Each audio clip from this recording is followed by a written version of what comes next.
I'm Dan. I'm a new library trustee and I have a problem. Well, the thing is, I started my job about a week ago. I don't really know what it is I'm supposed to be doing. I mean, am I an advocate? Whatever that means. Am I a fundraiser? Do I get to boss around the library staff? I really don't know. I'm kind of confused about it. Let me just start at the beginning. Last week I was appointed to a 3-year term as a library trustee. It was a fantastic ceremony. All the county commissioners were there. You know, I'm so proud to be a trustee, and I can't wait to start my new job as a trustee helping out the library. You know, I know I'm going to be a great advocate. I'm going to help the library do great things. My Uncle Jack and Aunt Mary actually introduced me to the library when I was just a young kid. And I'm just glad to be able to do my part. As my first act as a trustee, I went down to the library and introduced myself to everyone there. I just wanted to get to meet everybody as best as I could. I think most of them like me, and the rest will warm up to me in the next few weeks since we'll be working so closely together. I know that part of my job as a trustee is to be an advocate for the library. So I made a sign, and I got a can, and I went downtown and began advocating for the library. I figured I could help raise money to keep the library open and purchase some new materials. I raised $17.58 in just 1 hour. Not bad for my first advocating job, huh? Well, after meeting everyone and doing my trustee bit for a week, I still didn't feel connected to the library. I mean, did my actions really have any effect? Well, I really didn't know. So I called my Uncle Jack, who was the chair of his library board, and my Aunt Mary. She's been a library director for 30 years. All right, goodbye.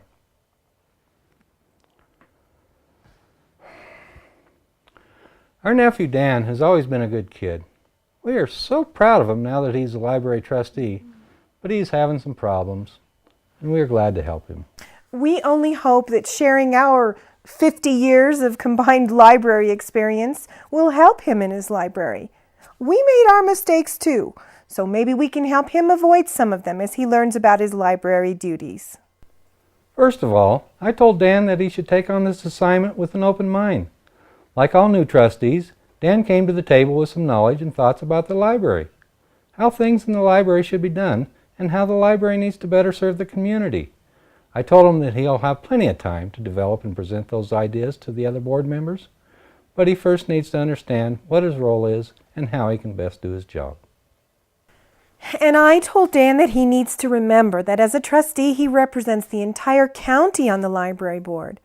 He may live in the county seat or in a rural, unincorporated part of the county, but he needs to approach this new duty with the desire to make the library a strong institution for every one of the county's residents.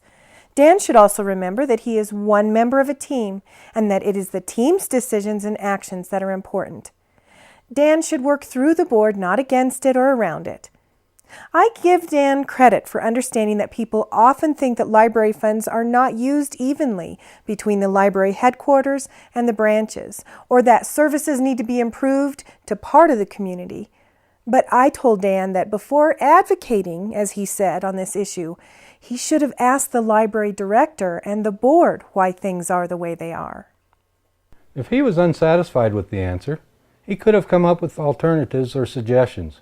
In fact, I suggested that Dan ask why things are the way they are, or those types of questions before advocating on any problem, as that may help him understand the issues before trying to fix them.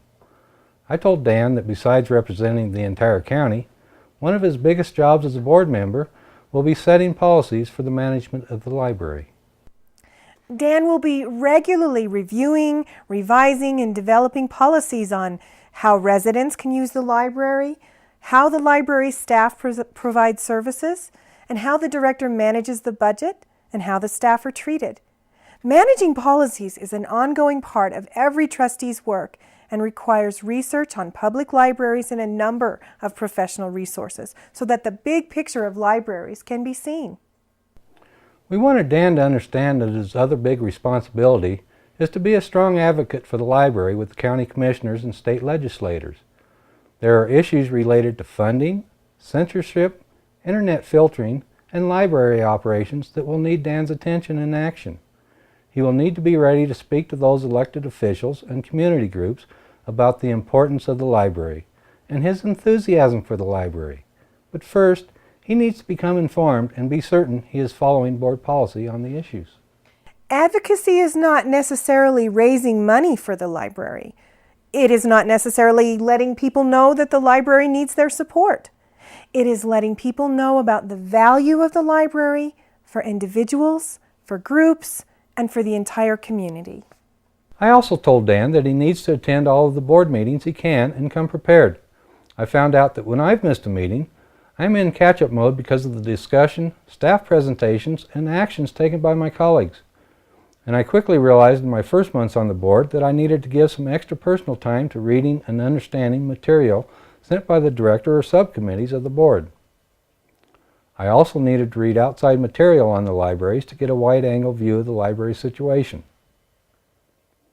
It was also important for me to realize that when the board finally voted on some issue or policy, we spoke with one unified voice in the public, even though not all of us may have agreed in the direction taken. We were excited that Dan called us for our assistance. He has a long road ahead of him. But if he keeps asking questions of his board director and us, I know that he will learn a lot, and in the process, make his library better. Well, after talking to my Uncle Jack and Aunt Mary, I feel better about my new job. I just need to become more aware of how the library operates so that I can help create good policy. You know, I should reach out more to the community. Reaching out to the legislators and local government leaders so that I can become an advocate for the library once I become aware of the library's policy on issues. I also know I don't need to make a fool out of myself when I'm advocating for the library, because you can't advocate for everybody, right? I just need to concentrate on those people that can make a difference. Well, I'm going to my first trustee meeting. I just know they're going to love my ideas. See you next time. Here are some questions that you and your board should consider. Can you name 3 reasons why legislators, parents, and residents should support the library? Other than American libraries and public libraries, published monthly by the American Library Association, what do you and your fellow trustees read on a regular basis to keep informed about library issues? What resources would you suggest to a new trustee who wants to learn more about their job? How do you stay aware of county and state news and issues to see how they relate to the library?